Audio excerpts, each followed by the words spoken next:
Song just never, ever, ever, because I'm wearing his shirt, gets old. Of course, Tommaso Ciampa's No One Will Survive. But before we get started with tonight's Top 10 special live stream, let's pull out some important object right now because I have some venting to do. I have some salt to get off my tongue. I'm a little fired up right now because I had a little bit of a rough afternoon ever since we last collaborated, which was, excuse me, previously my AEW Fighter Fest live review. So I went out, had to return some equipment. I was coming back home, decided to stop and get some dinner, right? I go to Popeyes, Louisiana Chicken. You know, it's a pretty good restaurant. Thought I'd try shrimp for a change. Well, for the second time in a row, I go there. And not only were they out of my favorite, corn on the cob, it tastes great, make it for dinner, and I won't be late. Yeah, that's right, I made up that poem when I was in kindergarten about corn on the cob. They were also out of drinks yet again. Only thing they had to drink this time was sweet tea. No lemonade, no soda, no nothing. So I had to go drinkless, which is why I have a cold bottle of water right here for me to drink during this stream. And also, well, not just the fact that because I was inside the building, but it was hot as hell inside of Popeyes. So I hate to do this. I do like their food. But you know what happens whenever you're hot as hell and it causes me to sweat like crazy, even though it's somewhat my fault because I was in the building. And, you know, it's always hot when I'm in the building. Then again, the AC's running around and I feel nice and relaxed and cool. But you know what happens when it's way too hot in your restaurant? You know what happens when you don't have any other drinks besides tea? Popeyes, you just made the list.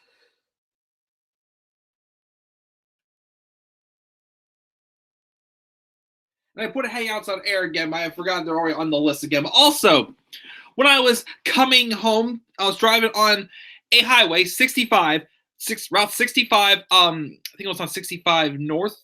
Yeah, North. And there was a car in the fast lane. Let's say, so the limit is 40 miles an hour. And personally, it's too slow for 40 miles an hour. Nobody goes 40 miles an hour. People are going at least 50 miles an hour on 65. But I was driving behind a man in the fast lane going 35 miles an hour. I don't know what kind of car. I don't know. It was a GMC. So slow GMC on 65, you just made the list.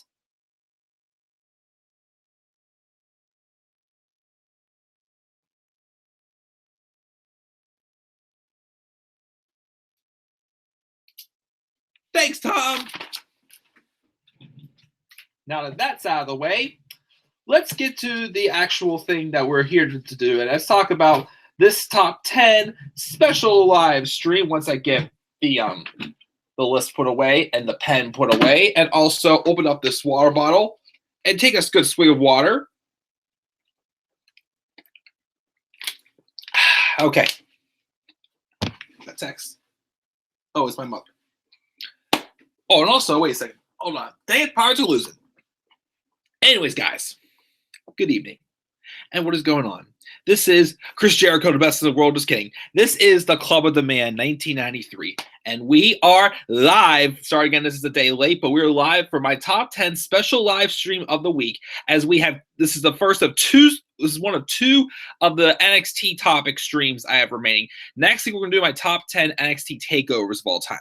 But this is another top 10. It's going to include multiple top 10 lists. We're going to do the same format as we did last week for matches. Matches that were involving men, women, and tag teams. And then at the end, I did the top 10 of all time involving all those. Because as I keep saying before, NXT has had a variety of some really good wrestling content throughout the 5. Well, again, NXT's been around for a good amount of time. I'd still, in my opinion, still consider the year when NXT arrived, no pun intended, because the first NXT pay-per-view was NXT Arrival. So 2014 was the year NXT broke through and was put on the map. So with that being said, that's why, of course, I still, like to want to do these last couple streams, separate them out into 4 different top 10 lists. For this one, we're going to talk about the best NXT superstars. Now, keep in mind, this is take away from their main roster careers. Whether there's Shinsuke Nakamura sucking on the main roster, or it's the Ascension going to the main roster and sucking very bad. It sounds very odd saying, as I always complain about Jolly Rancher keep on sucking. I know I'm sounding very inappropriate right now, but it's not my intentions at all. But anyways, just take away from what they've done since leaving NXT and going on to wherever they've gone on to. Focus on just their careers in NXT. Now, with that being said, also, I do want to say once again, there's some people like, Seth Rollins, or Roman Reigns, or Dean Ambrose, Big E, anyone else who basically came up to WWE like 2012 or 2013, around a time where, FCW was transitioning to NXT. Well, one, I haven't really watched any content around that time at all, so I can't really judge that. And two, I feel like most of those guys, not all of them, most of them, though, even though there's some guys that maybe on this list that were in FCW, but I feel like they made more of a name for themselves when NXT became more of a thing. There's some guys, those guys I've listed before, that I feel more so made their name in FCW before it really became NXT.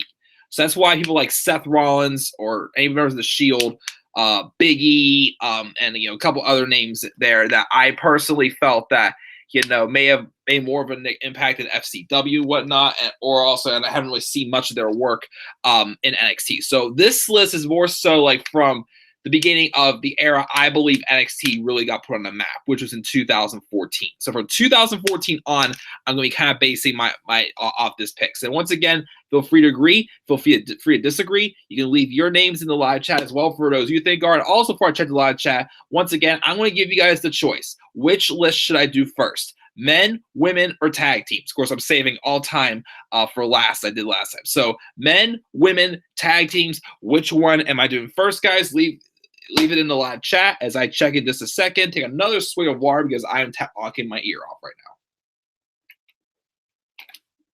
now. All right. So let's check the live chat. See who we got here live.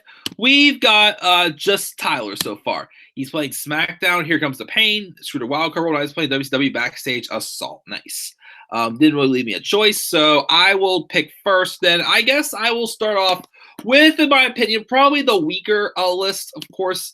We got Jay who laid out an idea for me. What's up, Jay? Thanks for joining me live. He said, do tag teams first, women second, men last. And honestly, I was just going to do tag teams first if no one would have suggested some. And my reason why is, once again, I've said this since recently I've done my NXT retro review series and whatnot. I keep saying how, although we have had some great tag teams / stables in NXT, I feel like, when NXT really started, get on the rise to 2014, as I said so, I feel the tag team division was probably the weakest out of everything. We still have had some tag teams, though, since that have come and gone that have, definitely had a great run in NXT. So, but of course, it was not easy at first at the beginning. We had people like, the Ascension and the Lucha Dragons. Who else did we really have around us? I mean, we have Blake and Murphy, which, Buddy Murphy is awesome on his own, but I wasn't a big fan of really them as a tag team in NXT. And the Vaudevillains, I gotta say, also, they were all right too, but I didn't really think they were as, they weren't really as good as, like some of the other names that were in NXT at the time. Like, I still really felt that they won the tag titles when Enzo and Cass probably should have. But, they were still a talented team. It's just there's other teams I preferred over them. They were kind of like the team that I feel about Andrade Cien Almas. I like Andrade. He's not one of my favorites, but he's someone that I've grown to, respect and definitely see that he is a lot more talented than I originally thought he was. And that's how I felt about the Vaudevillains in NXT. So, but of course, since then, we've had a lot of tag teams. We have had the Authors of Pain. We've had Sanity, Undisputed Era, DIY, the War Raiders. Well, Viking Raiders, whatever the hell you want to call them now. We're having rises with like the Street Profits. We had Heavy Machinery who had a solid run as well. We had a couple other tag teams that, of course, we'll probably get to eventually. But without further ado, let me give you my top 10 NXT tag teams of all time. Starting off with my number 10, the current NXT Tag Team Champions of the World. Okay, it's a little over-exaggerated there.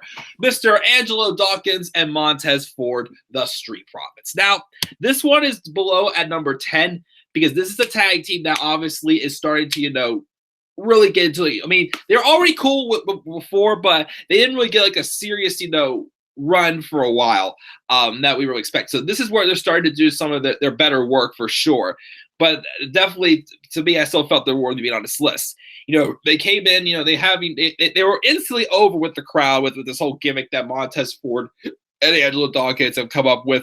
It's being like these kind of guys who are kind of like college style boys that just I hang out and do cool stuff that can easily just blend in with the crowd very well. Just have this big party and whatnot gimmick to them. They're a fun team. Of course, they were pretty over as soon as they came in. And then, of course, they lost. But the only opportunity they really had was when they had a number one contenders match against the Authors of Pain, where the winners would face Undisputed Era at TakeOver Philadelphia, which AOP won. And then I keep referencing they had another match with Authors of Pain in the second round of the Dusty Rhodes Tag Team Classic tournament that year. And I kind of really hated that match. I thought it really made the Street Profits look stupid. And for a while, they weren't really doing much with the Street Profits. But, of course, recently they kind of got them back on track. I really thought they were going to turn heel earlier this year because they kind of were making it think they're tired of waiting around, they're tired of waiting to open up doors, they're going to take opportunities. Based off of how they were eliminated in the first round of the Dusty Rhodes Tag Team Classic from Mustache Mountain, I really thought the Street Profits were going to turn heel. I really thought a heel turn was coming for them. But it didn't happen, of course, as the War Raiders got called up unexpectedly. And the Street Profits had a career-making moment, of course, in that classic of a tag team match with that ladder match, TakeOver 25, and they become your new NXT Tag Team Champions. So far, they've had defense against the Forgotten Sons, their recent rivals as well. But of course, that match ended in disqualification because Jackson Riker interfered, and then Oney Lorcan and Danny Burch helped out, but then they said you owe us basically, and next we're going to begin a match with the Brit Arm Brawlers taking on the Street Profits, which should be a pretty good tag team match. But I definitely think so far I thought they go, even though they've had a little bit of a speed bump with barely doing much for quite a while after that really bad match, the Dusty Rhodes Tag Team Classic. They're back on top where they getting the opportunities they should be getting, and I think that's because they're a team that's on the rise for sure, which is why I gave them my number 10 spot on this list. The Street Profits is number 10 for my top 10 NXT tag teams of all time.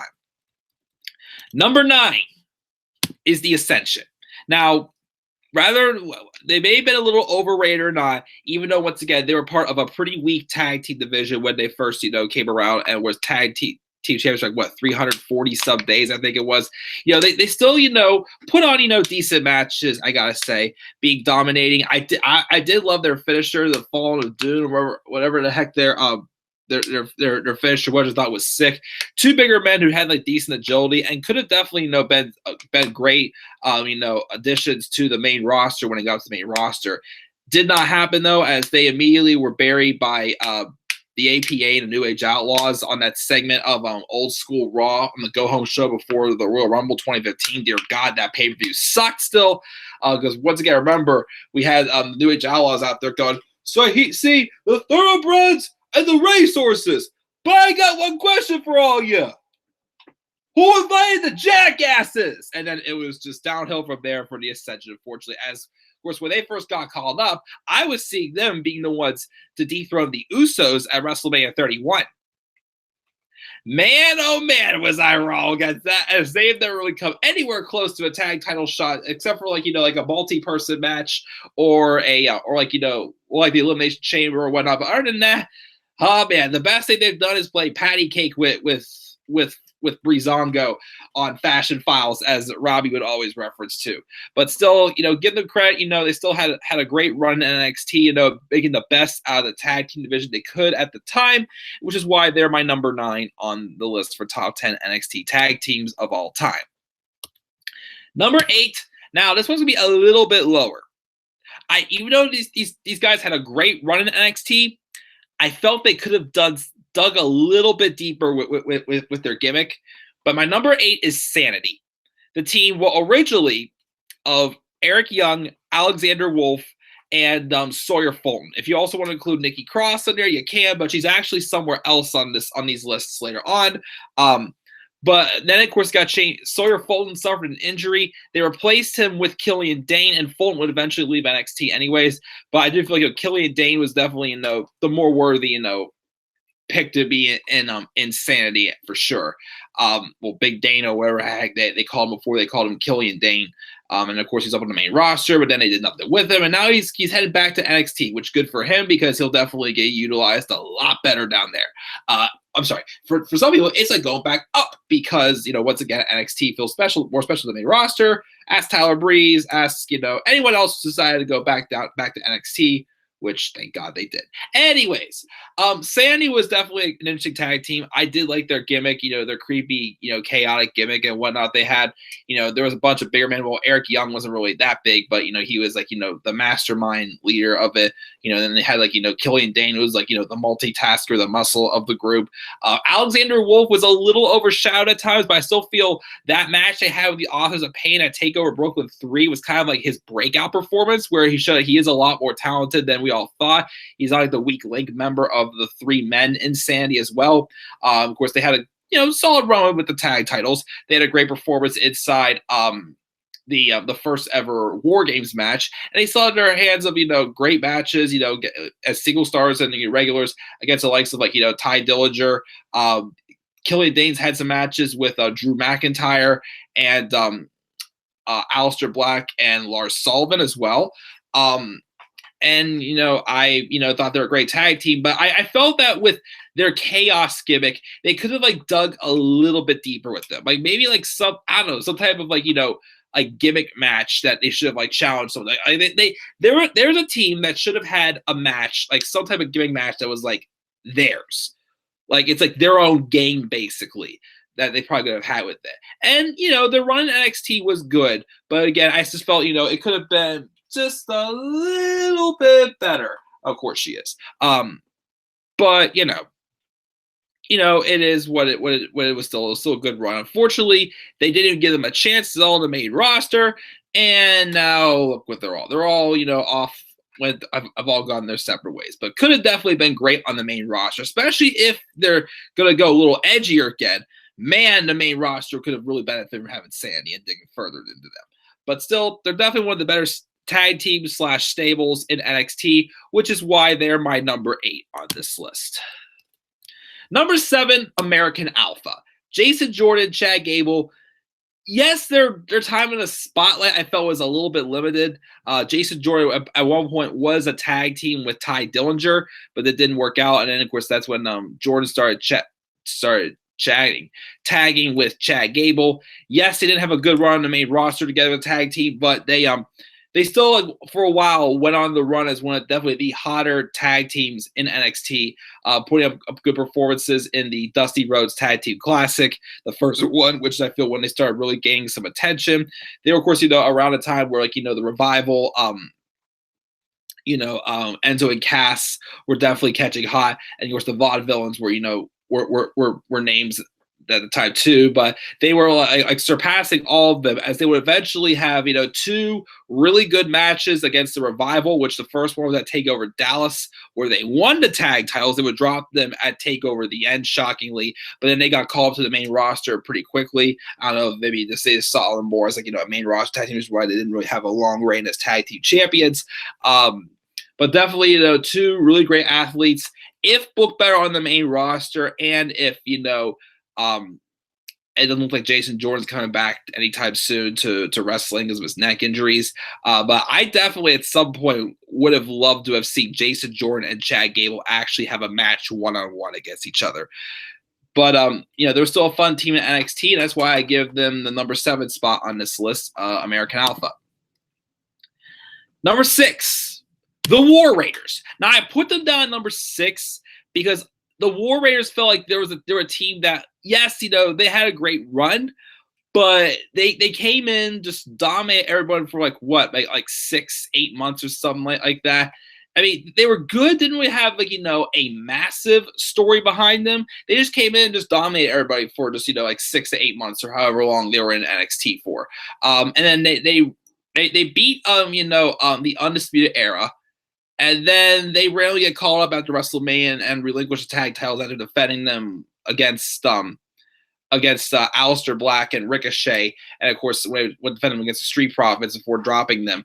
When they relinquished it, they never dropped. They were lost. So it's like, yeah, I get that they dominated the division and they were undefeated, but it was like it just didn't feel like they were really there that long, got that big of a spotlight on them as like some other people who were undefeated. We'll talk about them later for sure, guy.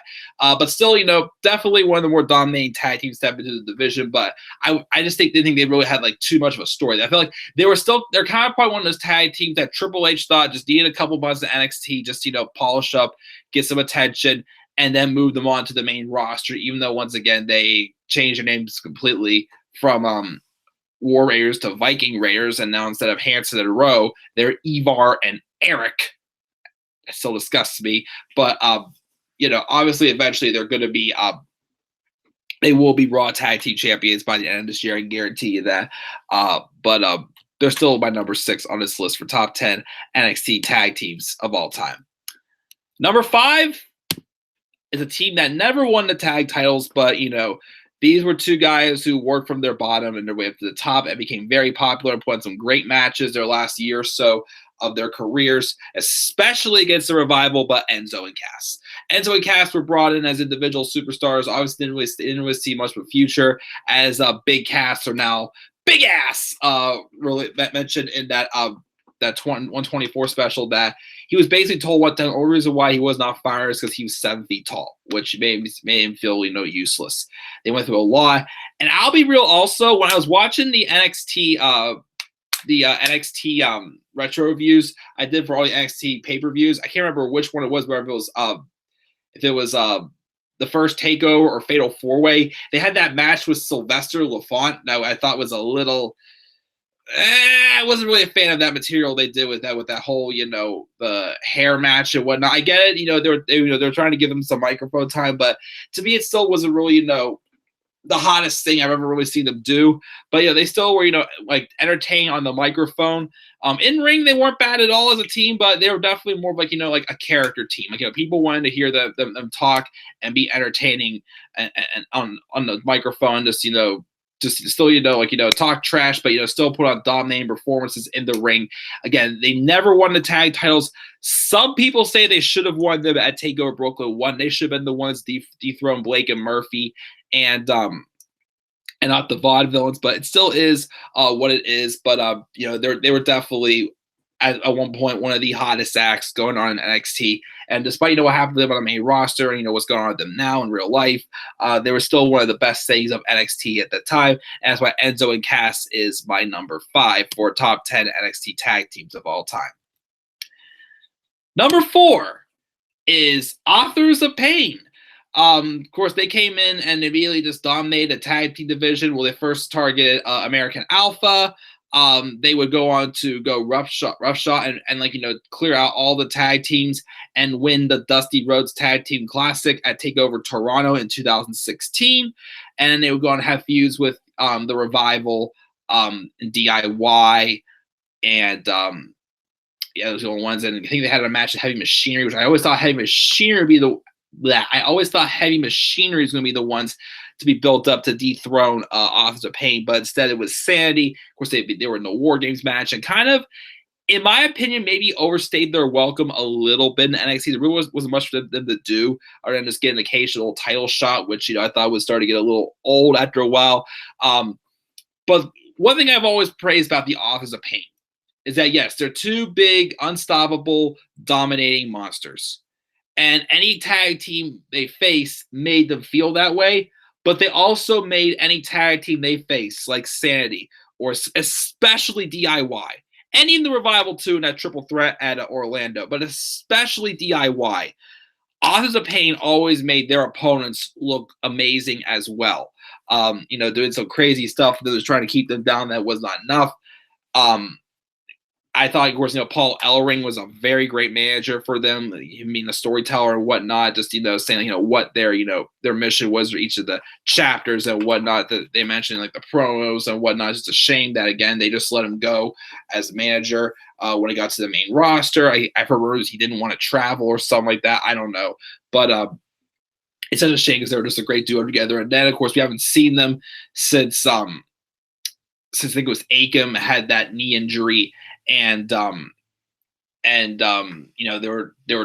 were now run by Drake Maverick, who once again that's just ruined him in general.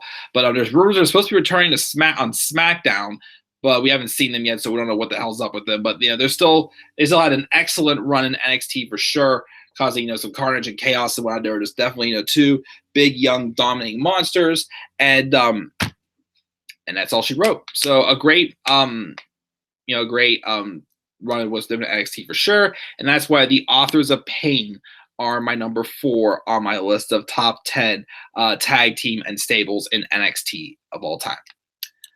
Number 3, of course, this won't be the only time you'll be hearing about these two. DIY. Tommaso Ciampa and Johnny Gargano. These guys have the underdog story, starting from the dead bottom, working their ways to the top, not just as a tag team, but as single stars, as we'll talk about them when we talk about the top 10 men's wrestlers of all time. Literally came in just to fill a spot in the Dusty Rhodes Tag Team Classic in 2015. They had no contracts or anything for NXT. They made the best out of it, though. They were super over. They were getting a lot of attention, and they kept getting invited back from time to time, racking up wins against some other impressive tag teams. And eventually, they earned their way into the tag title picture. We all saw this, how close of a growing bond there was between Tommaso Ciampa and Johnny Gargano. And seeing Tommaso Ciampa as, definitely a future, psychopath, the Sicilian psychopath, the psycho killer that he eventually would become to be. We all knew that, when that turn happened, it was going to mean something for sure. So, the tension, the build, it was always there. The story between these two were always just so simple. These two were destined for greatness as a tag team, and then also eventually as single stars as well. And of course, they had a brief reunion as well earlier this year where they put on some good matches against some of the newer, big names in the tag team division. And they were just always a fun team to watch and just tell that great story that was just so easy for us to to get behind and follow throughout their careers. So that's why DIY is my number 3 on this top 10 NXT tag team list. That's my number 3. My number 2 is the Revival. Well, they were first called the Mechanics, I believe, but then they became the Revival. They're the first ever 2-time NXT tag team champions. Only then, I believe, Undisputed Era are the only teams to be 2-time champions, from what I can remember. I definitely thought it was a little strange when, they won the titles back off of American Alpha. Obviously, American Alpha were already destined for the main roster. The Revival, I felt, were just still, for what I could see from the takeovers, they were still, even though they were, supposed to be the heels, they were still, earning their way up to, being as a serious contender, which is why they stayed down in NXT for another year like they did. But these guys, I really just appreciated them for being just very simple but effective heel tag teams. Because, yes, they cheated. They outsmarted people, but they looked smart in doing so. It didn't look like, they were being cowards, just, hiding behind everybody else's backs, trying to get to what typical heels would do. They were literally looking like, quick, slick, simple philosophy, nothing fancy in the ring, no flips with fists. It's just outsmarting people and looking like a team that actually was tough to beat instead of, a bunch of weak looking buffoons, basically, as, they would make some bland looking tag teams have.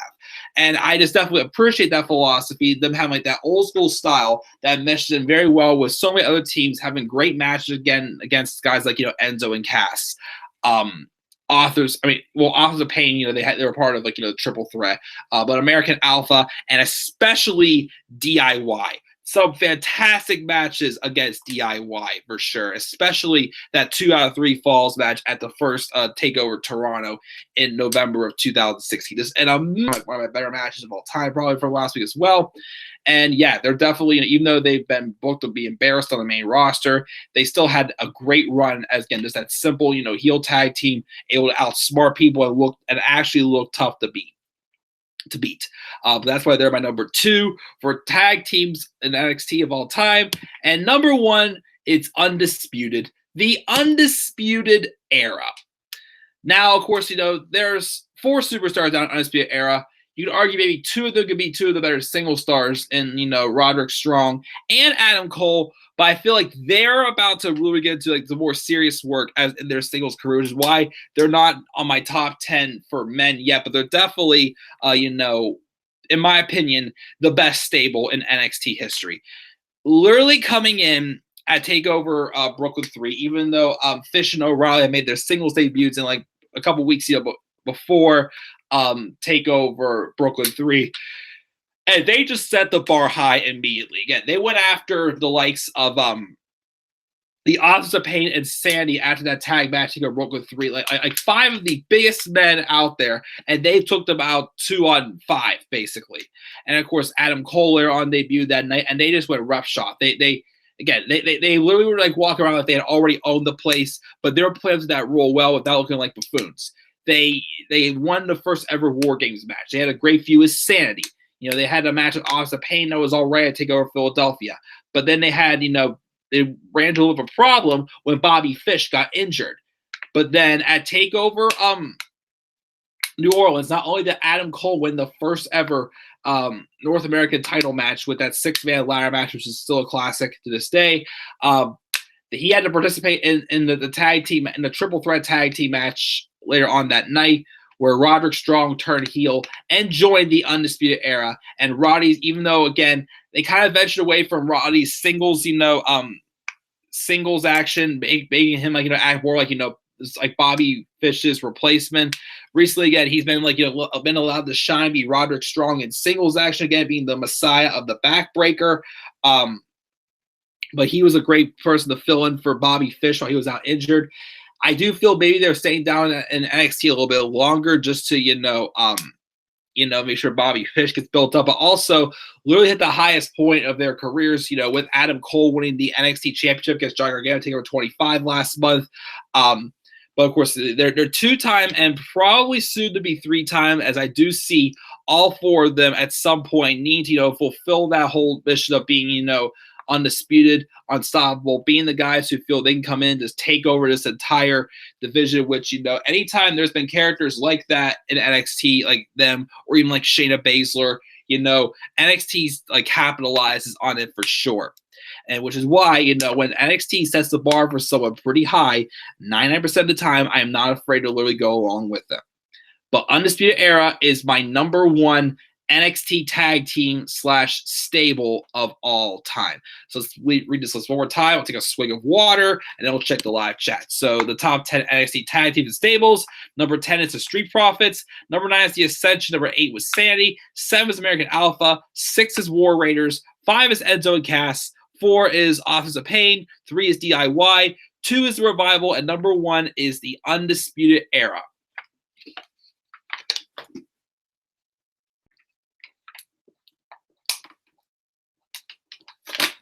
All right. So with that being said, let's check the live chat and see what we've got here. We've got Tyler. Once again, wanting me to do best and worst pay-per-view ending sometime maybe. Vince ruins everything for sure. Vince rain on Triple H and stuff for sure. Big ass is funny. Why can't Paul Heyman be the manager for AOP? I'm actually wouldn't mind seeing Paul Heyman as Authors of Pain's manager. I think that would work. That would be a great. I'd rather see him as manager than Drake Maverick, and it fits for Paul Heyman. Why wouldn't he want to have, 2, big, strong men, or big, strong boys, as they call Tyler Bate, as his advocates and whatnot. I think I take that over Maverick for sure. Paul Heyman being the manager for Authors of Pain, sure. I take that. And he said he's going to play a different game. Cool. All right, so that is so far, again, is the tag teams. Now, next we will do the top 10 NXT women's superstars of all time. Let's get to that list here. Now, this list is a little bit hard. I had 11 women I came up with for this list. So I'll give the honorable mention to, excuse me. Wow, that was a weird looking burp.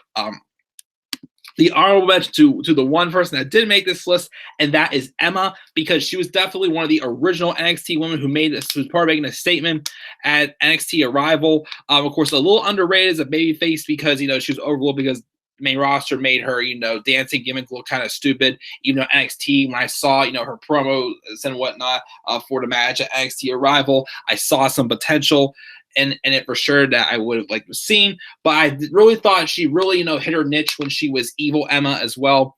She had, again, probably her best match for her career, no doubt about it, was definitely against Asuka at TakeOver London for sure.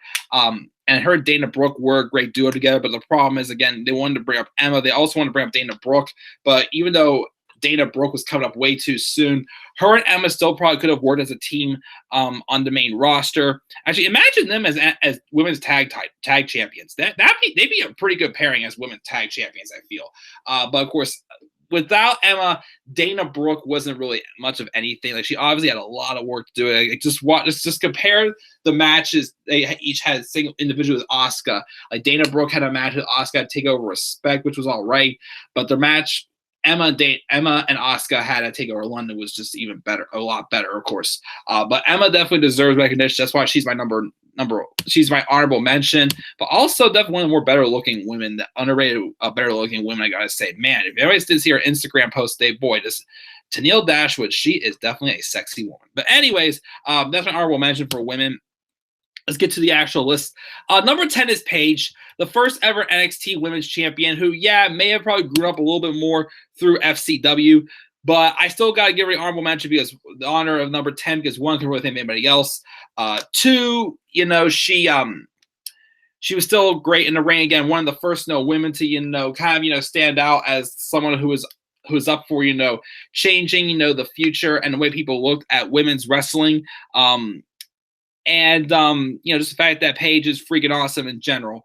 I didn't get to see much of her work in NXT besides her match at NXT Arrival with her and Emma. That was really great as well. Once again, just beginning to, push the women's division as well, even though, of course, the Four Horsewoman came in after her and got that spotlight, basically, which is why I really get to feel that character she was going to be playing, when she came back from her injuries in 2017, was perfect for her because, once again, yes, even though we had, like, Charlotte, Becky, Sasha, and Bayley being the ones who are the true, ones who planned to see sort of women's evolution, there was also Paige, but that was her mission as well, and she wanted to make that mission hers.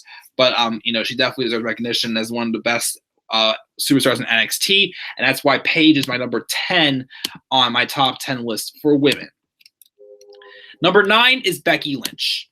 Now, the story plays itself for what we got to this past year. Although Becky Lynch was a member of the Four Horsewomen, she really only had one big career-defining moment in NXT, which was the match she had against Sasha Banks at TakeOver Unstoppable. Still, again, one of the most underrated women's matches for sure in wrestling history, I gotta say. But she was definitely one of the Four Horsewomen who was a part of, making women's wrestling something special.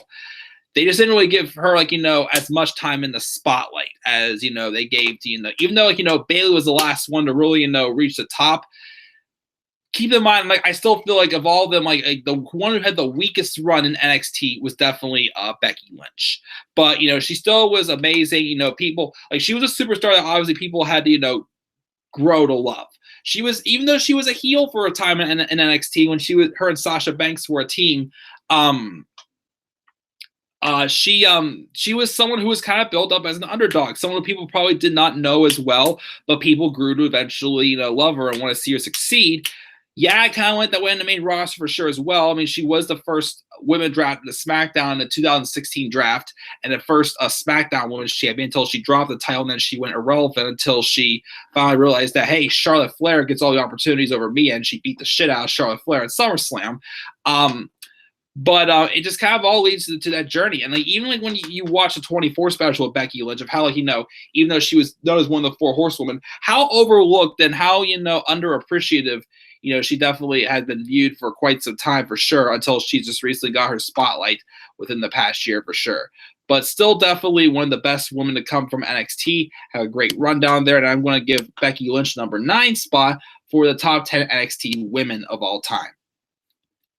Number 8 was Nikki Cross. Part of Sanity. And yes, she was great with Sanity. And yes, she never won a women's championship.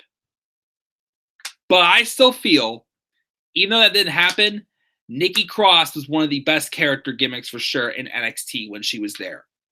Not only was she, just crazy, a part of, psychotic, chaotic Sanity, just some small little rugrat just ran around like crazy and whatnot and just drove people, didn't drive people insane, but, have people, just, like, what we were looking for, not polarized or just,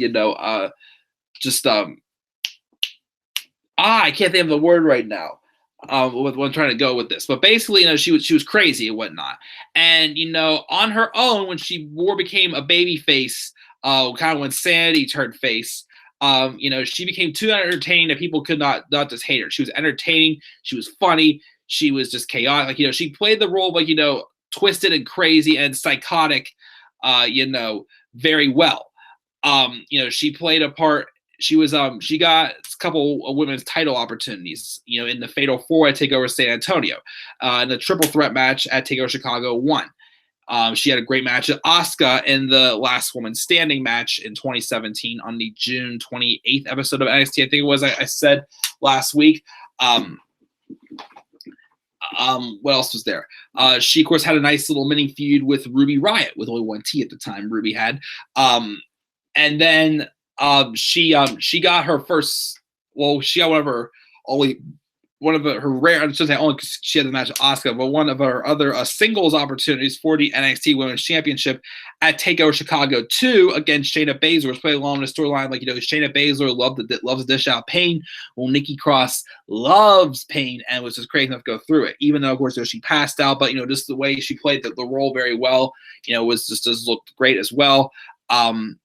And, she was one of the best, she never won a title. She's one of the best, character gimmicks, like character, wrestlers for sure in the women's division in NXT, which is why Nikki Cross makes the number 8 for best women's superstars in NXT of all time. So cheers. I am thirsty, so that's why I keep stopping and get a drink. But number 8 again is Ms. Nikki Cross. Number 7 on my list is Kairi Sane, the winner of the first ever Mae Young Classic. Now, she was an NXT Women's Champion briefly for the match at Evolution, where she dropped it back to Shayna Baszler, making Shayna Baszler, I believe, the only 2-time NXT Women's Champion. Obviously, once again, I felt Shayna was not going to be in NXT too long, but obviously, I think they've kept her down there just to help, build up Jessica Duke and Marina Shafir, who didn't grasp onto this concept as good as like Ronda Rousey and Shayna Baszler did. But we had I still felt I may have some expectations just a little bit too high for Kairi Sane. I thought they're going to try to make her the next Asuka, which cannot always be the case. But, she still had a great run in NXT. She put on some great matches against the likes of Bianca Belair. She also had a great match. Again, her and Shayna always put on some great performances as well. We may not, or maybe eventually we'll hopefully see a match with her and Io Shirai. I want to see a match with her and Asuka. But, she was, just a likable character who had a great run in NXT for sure. And even right now, she's up on the main roster as a Kabuki warrior with Asuka, which once again just makes absolutely no freaking sense. But, definitely one of the best women's superstars to come out of NXT, especially as number 7 for women. Number 6, Ember Moon. Ember Moon came in, obviously, different, and she came in and we had a performance showing that, hey, this girl is definitely very talented, someone to watch out for. And obviously, the bar was set for her as soon as she came in to be the one to at least, be the biggest challenge to Asuka eventually for her NXT Women's Championship. It took almost a year for that to happen. Again, she got her first chance at TakeOver Orlando after Ember Moon had just gone through everybody, but that's when, again, Asuka realized that Ember Moon was the big threat. Because, of course, they did a great job keeping her and Asuka separate from each other for the longest time. Then when they finally crossed paths, it's like, Ember who? But then when Asuka once realized again that Ember was probably the biggest threat to her NXT Women's Championship and her undefeated streak, that's when Asuka kind of went to a little bit of like a heel tactic. Because remember, for a while, because the NXT Women's Division kind of went through one of the biggest rebuilds of all the divisions once the return of the brand split happened in the summer 2016. But like Asuka didn't really have much competition for a while. And then when Ember Moon came around, it's like, well, you want your competition? Here I am, honey, basically. And of course, that match at Orlando was meant to kind of, give Ember a rub, but show that, hey, there's more to come definitely between these two. And of course, they didn't have that TakeOver Chicago. And then they had that big blow-off match, which would end up being Asuka's final match at NXT at TakeOver Brooklyn 3, where Ember Moon, even though she lost, left that match feeling like a champion. And then she had a great performance again in the Fatal 4-Way at TakeOver War Games, where she would win the NXT Championship. Had a good feud with Shayna Baszler before dropping it to Shayna at TakeOver New Orleans. And that's when she went to the main roster, and of course hasn't really had her big moment yet on the main roster, but I still have hopes for you, Ember. But great run in NXT. She definitely lived the expectations. That's why she's my number 6 on this list. My number 5, believe it or not, before anyone, gets on me big time, let me say what I got to say. And, because I know this one's going to be kind of a surprise that this person is as low on my list as expected, even though she is another one of the pioneers of the women's division. My number 5 is Charlotte Flair. Now, I say number 5 and not have her above Sasha Banks and Bayley. It's because, yes, Charlotte, excellent wrestler. As far as, wrestling ability, like athleticism and whatnot, probably the best out of the 4 horsewomen. As a character, though, I feel like her character has not been as interesting as it's been for the other horsewomen. Like she never really had that, long journey feel. Yes, she was still kind of, new to wrestling when she started, and only been doing it just for a couple years when she won the NXT Women's Championship, but still put on a great performance with Natalya. She put on how many great performances for sure, and I will never take that away from Charlotte. But I feel like her reputation as Ric Flair's daughter is not as, appealing character-wise as it has been for, Bayley, Sasha Banks, and, a few others as well above them on this list. Still an amazing performer. Definitely one of the best to come out of NXT. And at one point, again, in 2016, I did honestly, in my opinion, consider Charlotte probably not just the best women's wrestler on the main roster for sure, but one of the best superstars in the WWE roster. It's just that I personally feel her character as just stand out as Ric Flair's daughter, being the queen and whatnot, is not as appealing as, it was for, a couple other superstars higher up on this list. But still, in my opinion, one of the best for sure of this generation, and definitely deserving of at least number 5 on this list for top 10 NXT women's superstars of all time. Number 4, Shayna Baszler. Yes, I'm ranking Shayna Baszler above Charlotte Flair because, as I said before, I feel like Shayna has had a little more of an appealing character, in my opinion, than Charlotte Flair. Shayna came into NXT last year and, like Undisputed Era, just acted like she could easily this division can easily be run like her in a snap of the fingers. She targeted all these women just to get to the big fish, she said, in Ember Moon. She's vicious. She's careless. She doesn't care about what anyone else thinks. Yes, she has her friends in the Jessica Duke and Marina Shafir, but she's just been a dominating woman who's out there to basically, hurt people and put on some pretty good matches. She's put on some great matches against the likes of, her matches with Ember Moon weren't too bad. I'd say their match at TakeOver New Orleans was their best one. She had a good match with Nikki Cross. She had a great feud with some of the best women's matches for sure of the year with Kairi Sane. I even thought her match with Bianca Belair at TakeOver Phoenix was pretty good. And putting over Bianca as, definitely, a superstar that definitely, even though Bianca's always been, well, again, my thing about Bianca Belair, and the reason why she's not on this list is because, yes, she's a great wrestler, but I feel like she's still somewhat missing a character a little bit, I feel. Because to me, she's like just a cocky superstar who wins matches. But they haven't really quite capitalized with her yet, I feel, with what they could do with Bianca.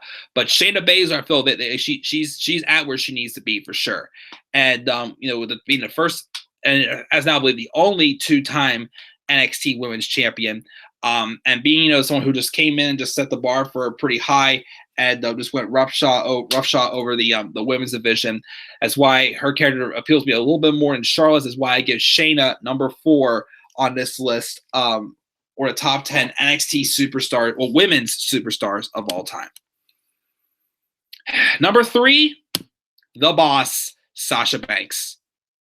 One of the best, character gimmicks for sure for women's wrestling. Great inside the ring. She's a submission specialist like, Charlotte Flair, Becky Lynch. She's not no submission magician like Shayna Baszler, but especially in the beginning, since Charlotte was kind of, bouncing back and forth between, face and heel. More of a tweener, I gotta say. So Charlotte was in NXT, even though, as she admits that, she felt, Ric Flair's daughter was never meant to be like, as she is, the daughter of the dirtiest player in the game. So why would you, again, the only reason why she said anytime she's been a baby face, it's only been because, she puts on good matches and she's respected for that. Of course, they're trying to push her as a white knight baby face when they were obviously, having a story going with Becky Lynch and trying to make her the heel, not Charlotte, but they, switched that around, made it a little overcomplicated, but, switched it around. Anyways, Sasha Banks. I still feel, my opinion, before, like Shayna Baszler and a few others, well, really just always Shayna Baszler, Sasha Banks has been one of the best women's heels in NXT for sure, being cocky and whatnot, being just talented, being sneaky and whatnot, just putting on just excellent performances for sure, and just being, just like a queen heel, basically, if you know what I mean, and put on some great performances, especially that match at TakeOver Brooklyn 1. With the other person involved, number 2 is Bayley. Bayley, number 2 for NXT Women's Superstars of all time, because Bayley had the ultimate underdog, storyline for her right away. She was one of the first people, I think, at TakeOver Fatal 4-Way. She challenged Charlotte for the title one-on-one. She came up short, but obviously, that was a match to kind of, put over Bayley as, gaining the respect she definitely deserves with the crowd set up as an underdog. She was in the Fatal 4-Way at TakeOver. I don't think it was TakeOver R Evolution. No, what's the one before TakeOver R Evolution? I drawing a quick blank here. Let me pull up my phone and check my review thing. I'm drawing a blank. Was it? I don't think it was Fatal 4. It was crap. I cannot remember which one it was. Scroll down to NXT TakeOver reviews. Okay, Arrival, Fatal 4-Way. Oh, I guess it must have been TakeOver Arrival. I'm sorry. Yeah, TakeOver Arrival was the pay-per-view where TakeOver Arrival was pay-per-view where they had the Fatal 4-Way. But then, of course, Bayley kind of, drifted away for a while, came back, and was destined to be NXT Women's Champion. She went through everyone on the women's roster, from Charlotte to Becky to a few other names she got to go through to earn that title opportunity. And, against Sasha Banks, and Sasha was being 100% flat on vicious heel in that match, telling that great story, about Bayley being this big fangirl. When I was, once again, Bayley, was someone who was booked as a lovable fangirl, but she knew when to be serious, not like her first run with the women's championship on a main roster. They booked her like a delusional freak, and just ruined her big time. But She would go on to, after that, to have great matches with Nia Jax. She had a nice little run with Carmella, and Alexa Bliss and a few other women's wrestlers for sure. But of course came Asuka, and I still felt that Asuka and Bayley lost one of the strongest she's ever looked at a loss at TakeOver Dallas, when she did pass out. Maybe when she did tap out, or was pinned. She passed out to the Asuka lock at TakeOver Dallas, making Asuka look dominating. And of course she would go on to kayfabe wise not be ready for TakeOver the end, but save the rematch for her and Asuka for Bayley's final NXT match at TakeOver Brooklyn 2, 1 year after Bayley had made her big moment for sure in her career. She would come up short, but it was still a great performance, even though I still wasn't a big fan of the finish. But Bayley had just the ultimate underdog story that she just played so well, and just played her character perfectly that she needed to do. And that's why I still consider probably one of the best in NXT for sure, as she is the number 2 on this list for top 10 NXT superstars of all time. And number 1 on my list is Asuka for women. No doubt about it. It's Asuka. Just came in there, dominated everyone, and literally was played up her role to the line of nobody is ready for Asuka. And honestly, if it may not have been for the draft, maybe, that would not have been, really emphasized during the time where Asuka was NXT Women's Champion. And again, the competition kind of faded a little bit in the women's division because of, how many women's wrestlers went up to the main roster at the same time, like, Alexa Bliss, Nia Jax, Carmella, Bayley, maybe like 1 or 2 others I can't think of off the top of my head at the moment. But the women's division was obviously starting from scratch again once, the draft happened. And, they had to go as far as bring back, a legend in Mickie James to face her. And then, of course, she faced often a fatal 4-way against 3 upcoming women's superstars before reaching, some real competition again, Ember Moon. And again, what was so great about Asuka is the fact that, yes, she was, a beloved babyface. Obviously, though, at some point, people were going to want to see her get beat or see like the best competition be brought to her. And again, that's what happened with Ember Moon. When Asuka realized she was facing her toughest competition to date, once again, she had to go and step out of her element and cheat a little to hang on to the title, trying to do anything she can to get Ember Moon out of the equation, which worked, as she only had to deal with Ruby Riott and Nikki Cross. But then she had something to prove herself against at TakeOver Brooklyn 3. Obviously, again, making Ember Moon look like the one that was able to beat Asuka. And even though Ember Moon fouled her best shots, the stuff that Asuka was avoiding, it still was not enough. Asuka would then, of course, beat Ember Moon to TakeOver Brooklyn 3. And yes, she did suffer a minor injury that kept her out of action for a few weeks, I think it was. But it just said for Asuka to retire undefeated from NXT and relinquish the women's championship after 523 days.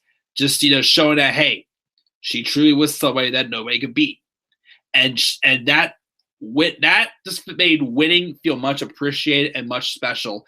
Someone as dominating as her, literally no one was ready for Asuka. Nobody in NXT can ever beat Asuka or ever will beat Asuka in NXT. And that's why it felt so important, not making her just a number 1 women's superstar, one of the best superstars for sure to come out of NXT. We'll definitely be seeing her list later on when we get to the all-time list. But my number 1 is Asuka. So one more time for the list of women's wrestlers in NXT history. Number 10 is Paige. Number 9 is Becky Lynch. Number 8 is Nikki Cross. Number 7 is Kairi Sane. 6 is Ember Moon. 5 is Charlotte Flair. 4 is Shayna Baszler. 3 is Sasha Banks. Number 2 is Bayley. And number 1 is Asuka. Nothing new in the live chat. That's fine. Let's move on now to the men. But first, let me take a swig of my drink here for a second. All right, time for the top 10 men's superstars, single stars of all time. Then we'll get to the all-time list out of all these lists. Again, I take all 30 of these superstars, merge them into one list, and see who becomes the best, who's listed as the best superstars in NXT history. So moving on to the men's list. Start off at number 10. Aleister Black came in, immediately fell in love with him the first night he debuted with that interesting, character he had. You believe it or not, Aleister Black kind of felt more like a tweener. He wasn't really, like a good guy, baby face, but he came across as still, like a hero, but he was not like, like he was kind of like how Pete Dunne is as a baby face. Not some guy, being Mr. Goody Two-Shoes. I mean, the nicest I've ever seen Aleister Black be is anytime he's had like a promo like he had in Pittsburgh whenever at an NXT live event, just thanking the NXT fans as him and Ricochet were getting ready to move up to the main roster. And then, of course, should see like a backstage promo with him talking about him being selected to be in the Royal Rumble this year. Also, that's probably the nicest thing, Aleister Black. Like, he's still a hero and whatnot. He still comes across as somewhat of a tweener. But Aleister Black was someone that, yes, could have gone to the main roster sooner than he did, and got a mega push, like a rocket ship push to the top. But they took their time with building him as a character and whatnot. He wasn't talking right away, but they gave him time before he spoke his first words, making him dark and mysterious like they did. He came in again. He defeated Andrade Cien Almas in his NXT debut match. He didn't do anything at Chicago. He had a feud with Hideo Itami. Had a good hard-hitting match with him at TakeOver Brooklyn 2. No, I'm sorry, is that right? Brooklyn 3. And then, of course, that's when he first started talking. He had the great feud with Velveteen Dream that put over both himself and Velveteen Dream, especially. And then, of course, he had a great Extreme Rules match with Adam Cole, leading for him to win the NXT Championship, in which he defeated Andrade Cien Almas at TakeOver New Orleans. He had a good feud with Lars Sullivan, but then got inserted into the stuff going on with Johnny Gargano and Tommaso Ciampa, because obviously that feud was destined to get the championship involved eventually, and as Ciampa would dethrone him. But that's when Black had to step away and get groin surgery, and that led to them doing the storyline of who attacked Aleister Black, which is a really well told story, which of course ended up being Johnny Gargano. Him and Johnny put on a couple great matches, like a classic at NXT TakeOver War Games 2, and a good steel cage match they had as well, when Johnny more so took a bigger turn for the dark side, as they showed. His match at TakeOver Phoenix against Ciampa was about solid. It wasn't as good as their match back in July of 2018 when Ciampa dethroned him. But it was still a good match. It was still good, but it was probably the weakest match on that card. And then, of course, his little run with Ricochet and winning the Dusty Rhodes Tag Team Classic this year I thought was fun as well. They had a good match against the War Raiders when we moved up to the main roster. Now, Ricochet, I'll explain Ricochet and as to why he didn't make my top 10 list when I get to a certain other person, because I thought about this, and a certain other person being on this list was like a hypocrite compared to Ricochet.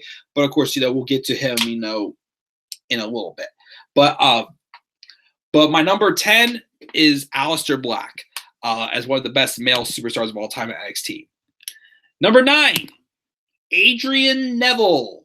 Before Finn Balor, he was one of the longest reigning NXT champions of all time for sure.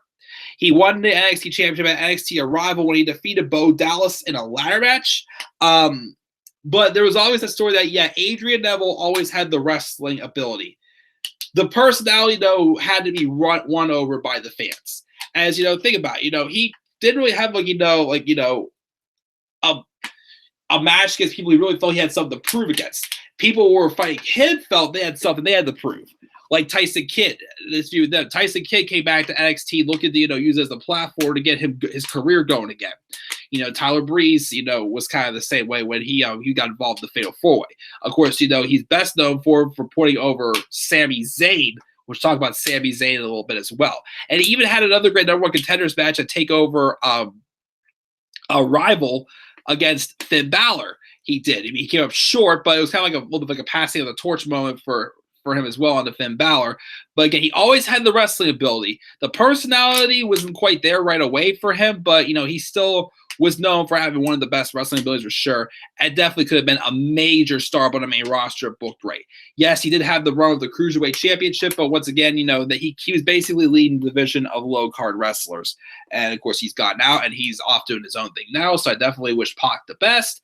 But I definitely think he was definitely one of the best male superstars for sure in NXT, which is why he is my my number 9 on this list. Number 8. Now, this is a name I feel like a hypocrite for putting on this list because here's the thing. I didn't put Ricochet on this list because he was only in NXT for a year. And even though he still got like a god look-like performance in his NXT debut in his in-ring debut in that 6-man ladder match, that match was not solely focused on him. And I felt it took him a little bit of time to get his singles, it took him another pay-per-view for him to get singles recognition. We had a good but not as good of a match I had hoped for against Velveteen Dream of Takeover Chicago 2. Of course, he had probably one of his 2 best performances for sure were his match with Adam Cole for North American Championship Takeover Brooklyn 4 last year, and his match with Johnny Gargano this past year as well. I didn't put Ricochet on this list because I felt that they could have made him a Pirates are losing 2-0 now. They could have made him an NXT champion. But of course, with how stacked the talent now is NXT, obviously the North American Championship somewhat makes up for that. But I feel like, Ricochet was kind of like, in NXT for a year because, he was more meant for the main roster. But they probably could have, capitalized and at least give him a brief run on the NXT Championship first when road to the main roster. So that's why he is not on this list. But the person that was on this list, kind of in the same path with Ricochet, except for a couple little things, but he's my number 8 on this list, is Shinsuke Nakamura. Now, Nakamura, when he came in, he had, again, a godlike singles performance against Sami Zayn, instantly making him like one of the biggest stars in NXT for sure, like he did.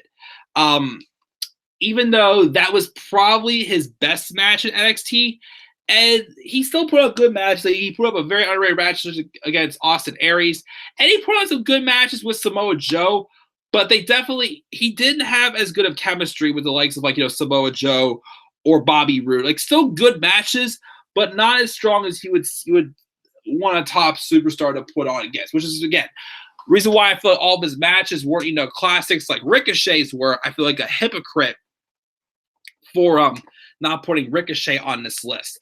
But I do feel Shinsuke Nakamura, they at least capitalized the highest they could get with him, which once again, keep in mind too, Nakamura was also in there right around a time where, there was a bunch of talent, leaving for the main roster because of the draft.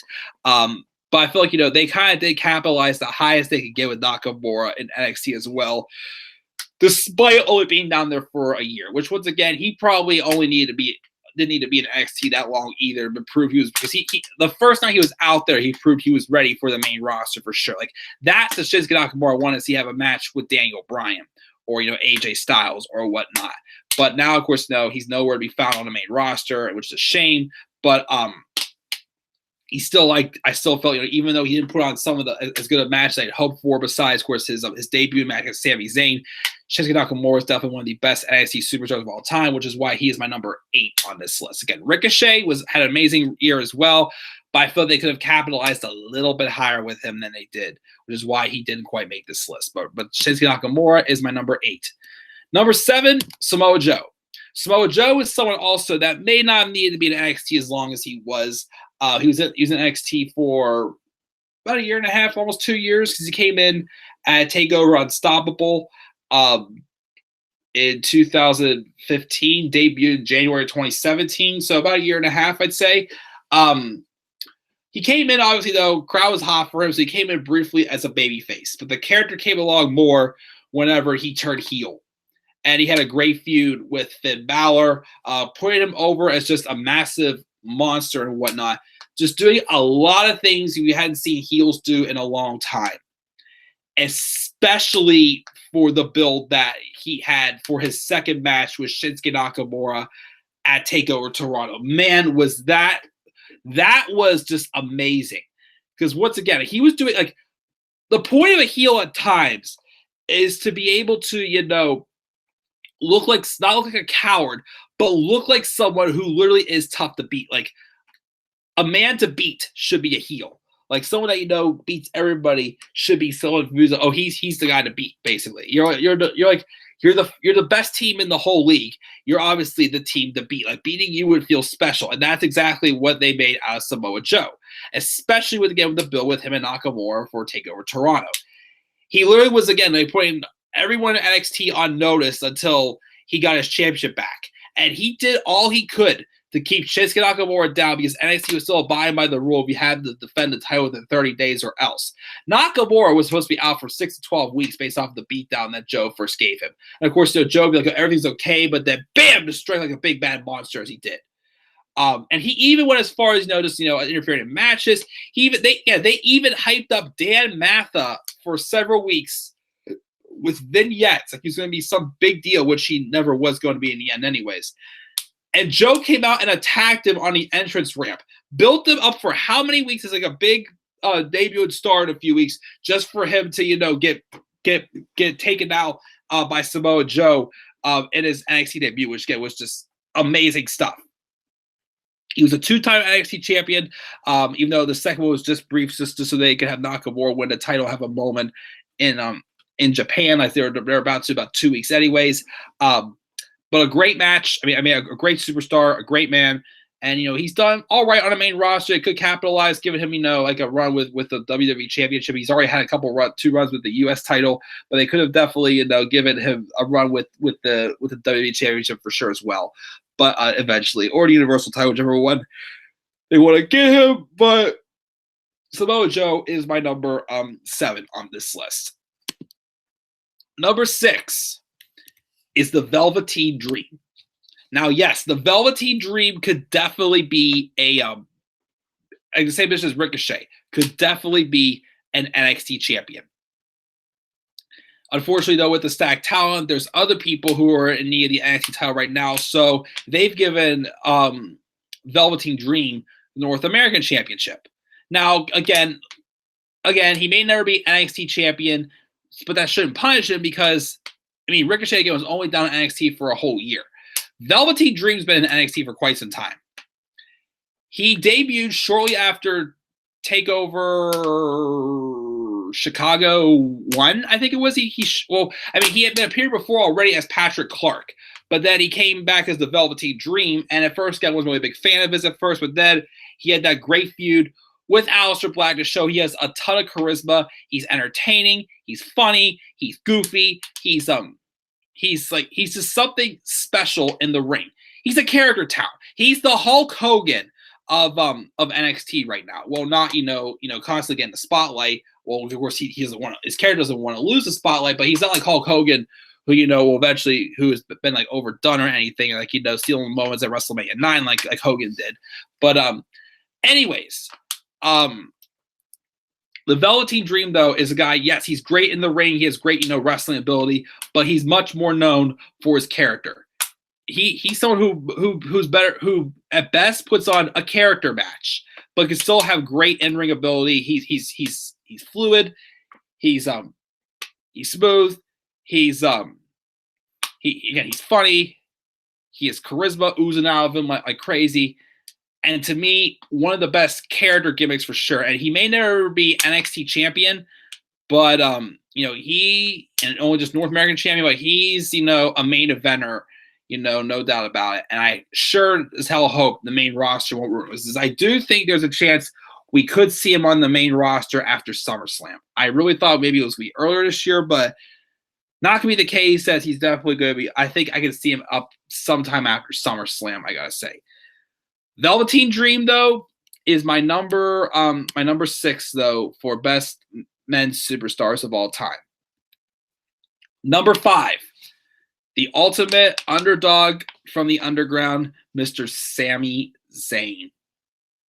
My goodness, the Sami Zayn story in NXT just perfect. He came in having great matches against a bunch of veterans. Coming up short, though. He won some, but he came up short. Of course, he had a great, again, the opening match, the first ever NXT pay-per-view, NXT Arrival Classic. Him and Cesaro put on an amazing 25-minute match like they did, but he came up short. The next couple pay-per-views, he had matches with Tyler Breeze, which Tyler Breeze outsmarted him, which Tyler Breeze is also a great honorable mention for this list as well. But Tyler Breeze outsmarted him, and Sami Zayn lost that match. He also was about to win in the Fatal 4-Way at NXT TakeOver Fatal 4-Way, but Neville would, realize Sammy's, even though doesn't always win the big one, he's still very serious competition to him. And the thing was yes, Sami Zayn was winning matches. He was losing matches, but losing matches looking like that he was about to literally, he was losing matches that that he still looked like he should have won. But obviously, you can only go as far with that to a certain point before it starts to get old. And obviously, in my opinion, NXT struck on when the iron was perfectly hot for that type of story. It's okay to lose, like how Daniel Bryan was losing, and losing meant something. But obviously, after a while, it would get old. And I felt, NXT had ran its course with that storyline to literally have the match that Sami Zayn had at TakeOver R Evolution have as high of a stakes as it did. Have a Sami Zayn, realizing just like us, Sami Zayn is great, but he always comes up just a little short when it comes to, the tough competition. Even when people like Neville is starting to realize Sami as serious competition. Obviously, Sami would be, again, maybe his, him being charismatic was, preventing him from becoming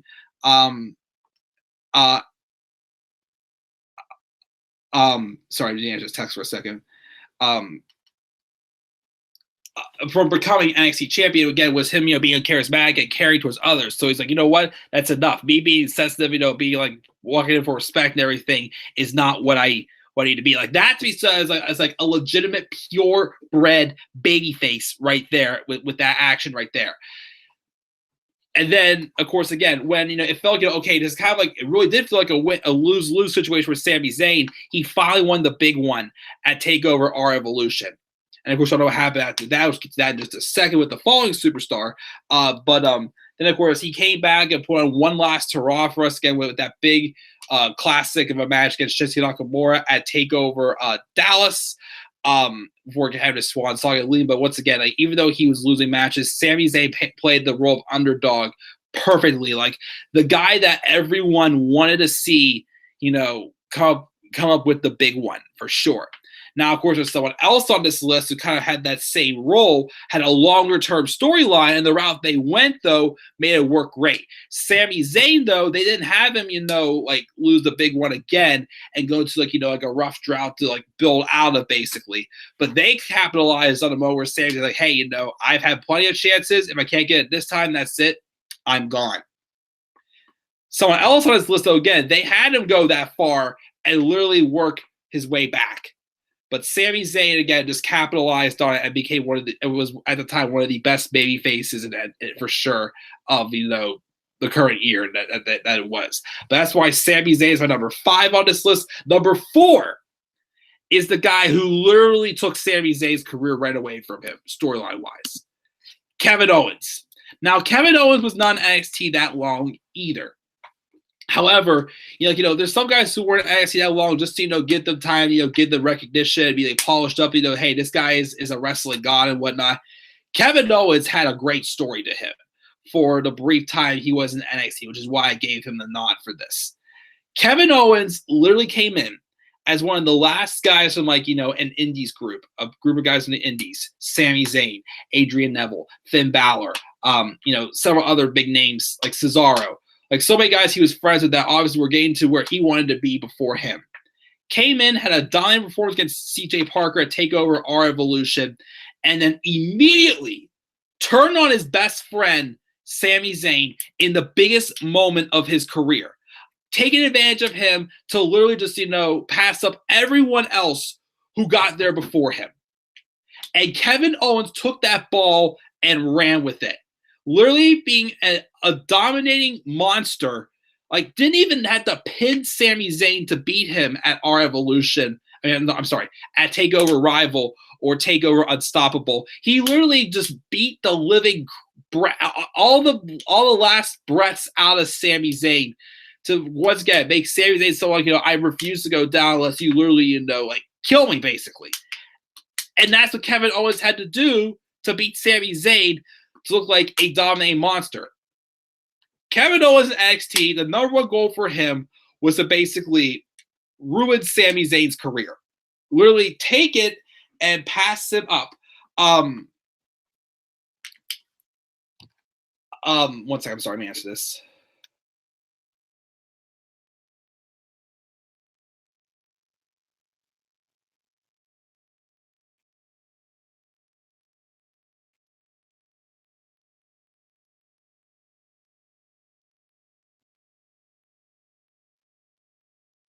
Anyways, but yeah, there's that simple story as, of course, the feud was able to be contained in the main rosters. Once again, like this and the Tommaso Ciampa and Johnny Gargano feud, this was the feud that, like, the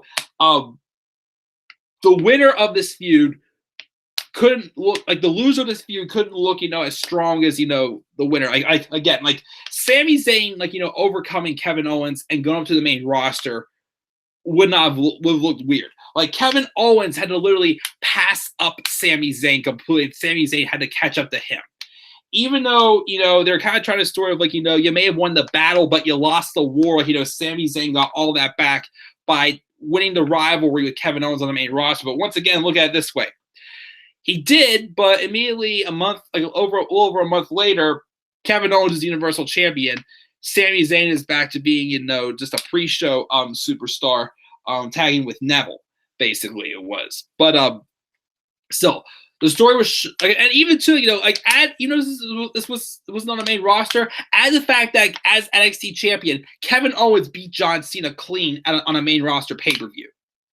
WWE literally, stacked the ball with Kevin Owens. And yes, he didn't win the feud with Cena, but, they still, gave him that dominating win and just rolled with what they did with him in NXT as NXT champion. Literally, again, just like surpassing everybody that, got to NXT before him and just made the biggest statements he could make as soon as he finally got them there himself, which is why Kevin Owens' story is, was brief in NXT, but it was one of the best ones told.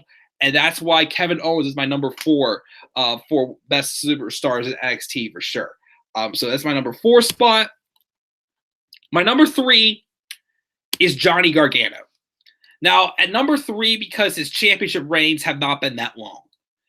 But like Sami Zayn, Johnny Gargano was someone, not just with DIY, but with but as a single star, had an underdog storyline, was 2 years, a lot longer than Sami Zayn's underdog story. And he was the one and Johnny Gargano was the underdog, basically built as completely failing, completely hitting rock bottom when it mattered most, and digging back out of it. Like, as I've always said, why do you think I can get behind people like Sami Zayn or Daniel Bryan or Johnny Gargano or all these superstars that have really had to get knocked out to the complete bottom and work their way back up to the top? Again, Gargano came in as DIY just to fill a spot in the well, not even called DIY, just to fill a spot in the Dusty Rhodes Tag Team Classic. But wow, that's weird to be saying. Their talents are recognized. They're being invited back. Okay, one of my first memories of Johnny Gargano was a match he had, I believe it was in 2015, at an NXT special I went to see, like in late 2015, because Sami Zayn just shortly came back to NXT from his injury. But a match with Sami Zayn and Johnny Gargano in NXT was it was on an NXT live show. Great match. Obviously, two similar storylines, but except Johnny Gargano's story was going to be longer to get to, that big concluding finish that Sami Zayn's was. But, of course, after, a brief run of the tag titles and, of course, a couple matches with the Authors of Pain, Tommaso Ciampa turned on him. And Tommaso Ciampa's injury added that suspense to the storyline. It's kind of like, again, once again, as if I said how many times, a breakup where it's like you're trying to stay away from that person as long as you can, and just move on and be yourself. But moving on is not that easy. Other people take advantage of that and manipulate you, like Almas and Vega did, which is again, if it wasn't for this feud, Andrade and Almas and Zelina Vega may not have been as big of a deal as people may have seen like men. We may not have seen Andrade and Almas have a great run with the NXT Championship for literally taking advantage of Johnny Gargano's struggles. But it kept coming back to him. I mean, he was about to cut the win, but it wasn't like he was losing, clean and just kind of short in the big ones because of, him being, charismatic. It was because of literally, a bad memory that they kept putting back on him, obviously showing that, he's having a hard time trying to, move past it. And then when he almost comes up just short for the NXT Championship of Philadelphia, bam, that nightmare comes to reality and literally comes back and makes his life a living hell. takes away his career in NXT. He earns it back, but Tommaso Ciampa says, okay, you may be back, but you're not going to get anywhere as long as I'm around. And he did, playing all the mind games he could, sending Johnny Gargano literally down into being Johnny Failure. Showing that, yes, Johnny did fail. When the iron was hot for Johnny Gargano to literally, overcome everything, he failed. And what would main roster do? Just completely run him into the ground. No. This time, though, they said, what storyline can we go from someone who's literally hit rock bottom? Who is literally a failure? Make something different about him. Make Johnny Gargano just obsessed with being that hero to fix every wrong he has ever made, which is Tommaso Ciampa. But with doing that, he became Tommaso Ciampa himself.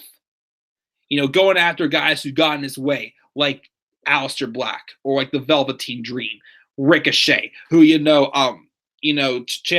encouraged Gargano to go after Ricochet to win a title. Obviously, saying this is about wins and championships. Obviously, Gargano's starting to feel, hey, maybe Ciampa's right, but at the same time, playing those mind games because he knew that if he could beat him in the same philosophy that Daniel Bryan had when he was feuding with Bray Wyatt. If I can't beat him physically, I need to first beat him mentally.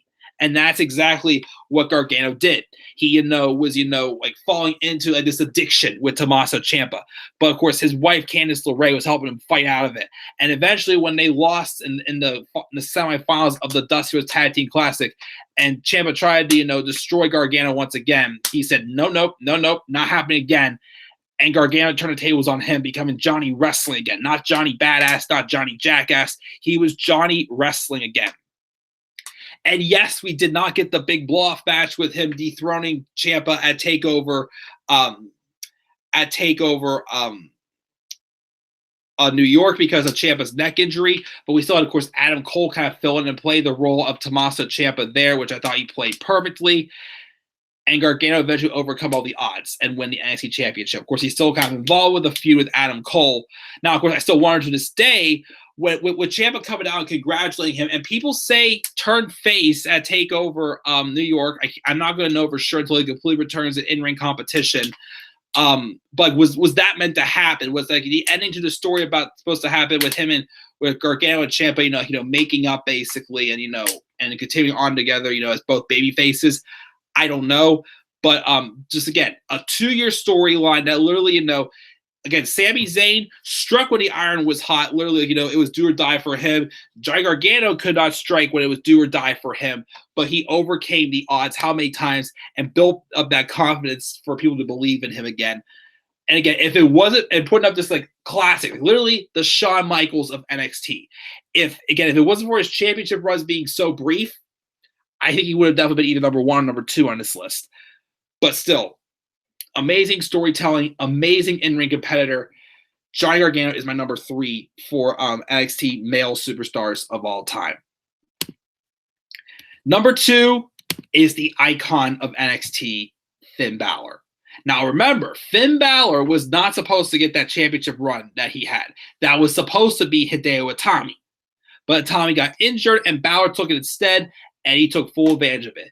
From having, a mystique character of, being himself, but also being the demon like he was, as he established when him and Itami faced the Ascension at, which TakeOver was it now? Crap, I cannot remember. Shoot, it's been a while. But that was their first match. He had matches against Adrian Neville and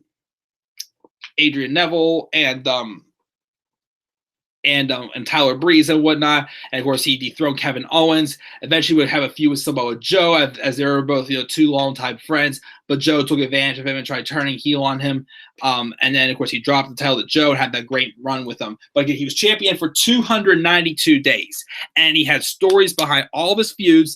He just had something interesting and mystique towards him. And again, guys wanted to face him like Apollo Crews and Shinsuke Nakamura to prove that, hey, they belong in where they feel they deserve to belong, and they want to do that by beating Finn Balor.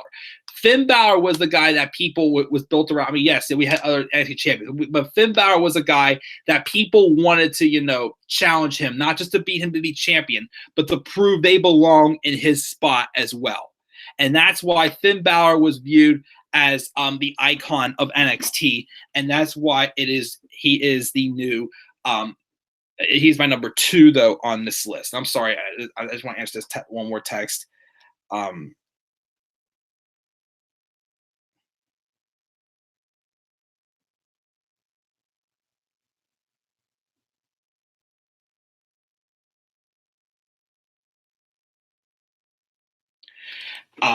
Okay, so that's my number 2. My number 1, you got to look at this as someone who is great in the ring, but also is great, at everything else in sports entertainment.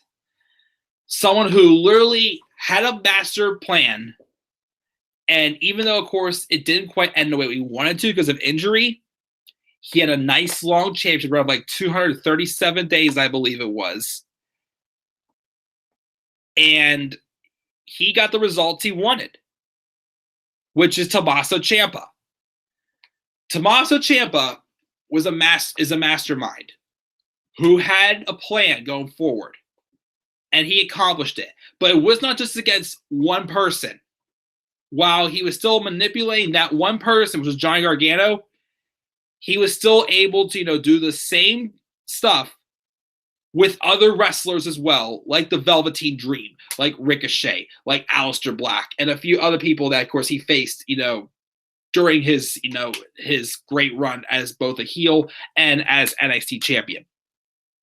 When Tommaso Ciampa turned heel on at TakeOver Chicago, and then before he went away to take care of his knee injury, he vowed when he returned to NXT, he would be the most dangerous son of a bitch in all of NXT, and literally just ruin Johnny Gargano's life. And that's exactly what he did. He became a heel that was a man to beat. He came in, he took away Johnny's career. And yes, he lost to Johnny at TakeOver New Orleans in that amazing unsanctioned match. But it was like, hey, you may have beat me, you may have won that battle, but I'm going to win the war. As long as you're still here, I'm going to continue to make you miserable. And that's exactly what Ciampa did. He went out there and literally, once again, took full advantage of playing the mind games he could with Johnny Gargano. When Johnny was overcoming basically what exactly he did to him in Chicago 1 year earlier at TakeOver Chicago 2, which is once again why that match, that Chicago street fight to me, was match of the year last year. And my favorite match between these two was because it was a turning point in, what made this feud so great.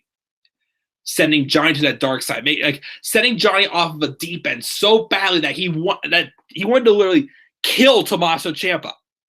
But as Ciampa's getting beaten down, handcuffed and everything, he was still able to pull it off by turning everything around just like that with one draping DDT just out of nowhere onto the exposed wooden floor while in handcuffs.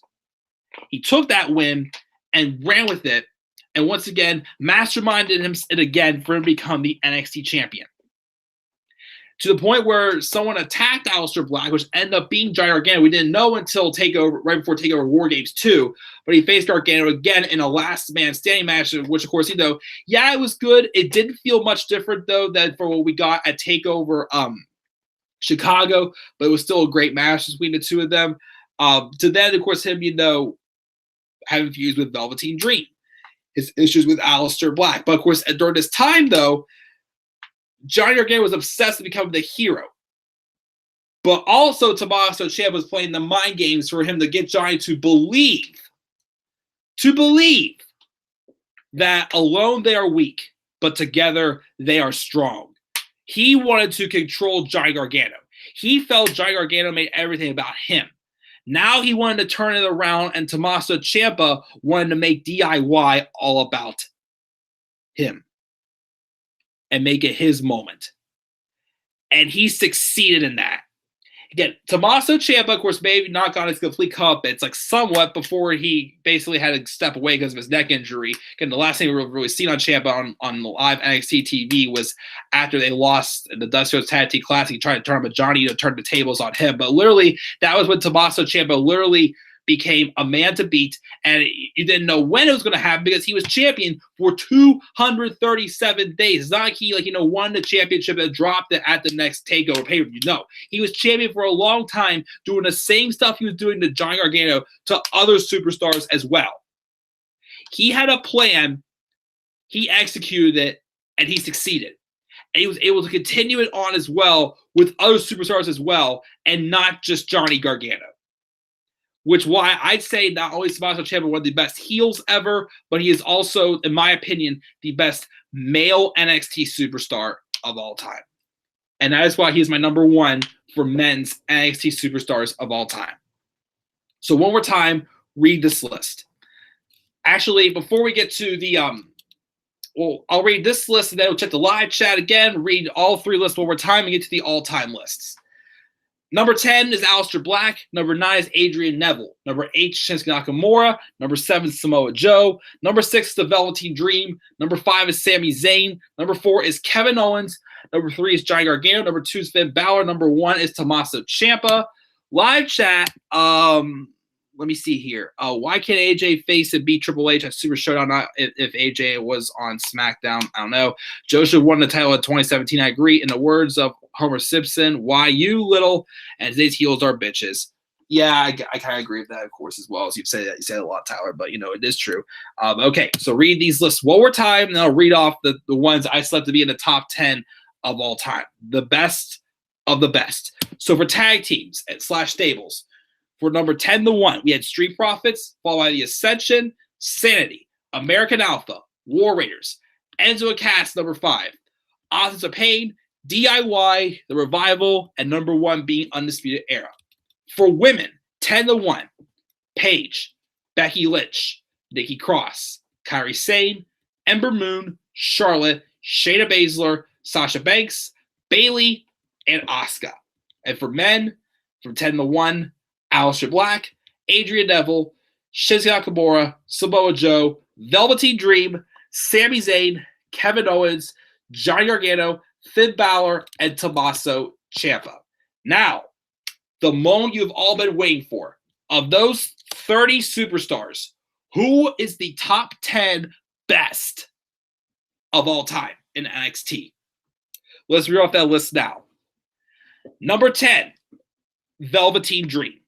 Once again, one of the best character gimmicks for sure in NXT.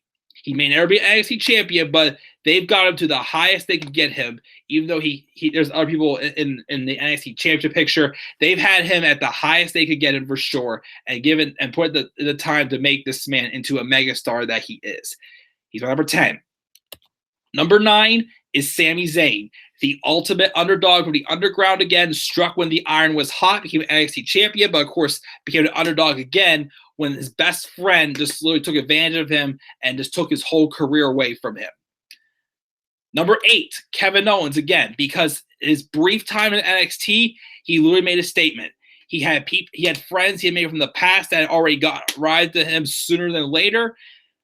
Then he just took advantage of them, and he just surpassed all of them just like that, making big statements such as, taking the NXT championship from Sami Zayn and literally beating every last breath out of him, to beating John Cena clean as NXT champion, and just literally set the bar high for him. It's like number 8.